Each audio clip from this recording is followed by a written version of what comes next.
wearing a face mask can help prevent the spread of COVID-19.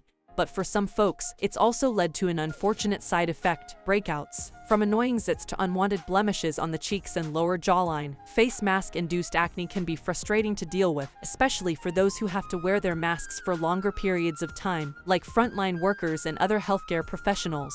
If you're someone who is currently struggling with it, experts say you aren't the only one. Was rampant during the height of the pandemic. Dr. Peter Young, a board-certified dermatologist and medical director for Facet, tells Mental Floss. And now, with flu season in full swing and COVID cases on the rise, those who want to avoid both are likely to start masking up again. With that in mind, we spoke to a couple of experts about what maskne really is, how it develops, and most importantly, how to manage it if you're on the receiving end of a gnarly breakout. What causes maskne? According to Dr. Sandra Lee, ACA, Dr. Pimple Popper, maskne is a clever term for what dermatologists call acne mechanica, caused by a combination of friction, irritation, and increased humidity under a well-sealed face mask. It can lead to more persistent oil and debris remaining on the skin, she says. In short, you've got the perfect breeding ground for acne. But whereas regular acne typically crops up along the T-zone, Young points out that maskne is distinctive because it appears on areas of the skin that are usually covered by masks, such as the cheeks and lower jawline. Beyond where it appears, experts claim that there really aren't any other telltale signs that differentiate maskne from the common breakout. The pimples don't appear any different, Lee says. It could be more likely to flare up during certain seasons, however, or if you're living in areas where high temperatures are the norm. Maskne gets worse in the summer months due to increased sweating and humidity under the mask, Young says, and according to Lee, the added heat can make dirt and oil more likely to stick to the skin. Facial sunscreens might exacerbate the problem even more, she notes, as some act to occlude the skin, increasing the clogging of pores, leading to more potential for acne breakout. Outside of just being annoying, maskne may create some bigger problems, too. People who have a tendency to develop cystic acne under their mask are at risk of long-term scarring, Young says. According to Lee, the type of treatment she might prescribe to patients coping with the condition depends on the type of acne they might have, specifically whether it's inflammatory, it's comedonal, or results in cysts and nodules, which are more severe signs of acne. You may want to consult with a dermatologist or other trusted healthcare provider for more specialized care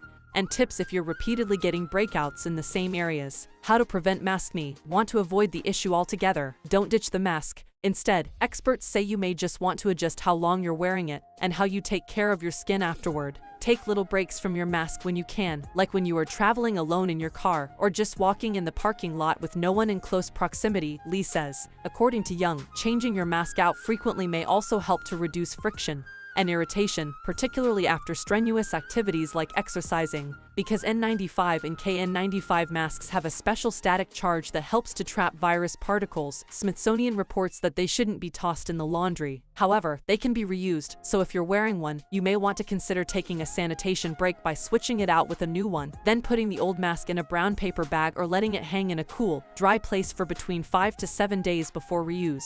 Once you're back at home, it's also a good idea to wash your face, but be gentle. While you may feel tempted to aggressively clean your face after removing the mask, especially if you're breaking out, this can actually make the maskne worse by irritating your skin, Young says. You should also think twice before exfoliating with a washcloth or loofah. Scrubbing with abrasive textures might exacerbate the problem, he says. Another thing to be vigilant about is the products you're putting on your skin and how you're using them. You should avoid applying thick layers of moisturizer or sunscreen.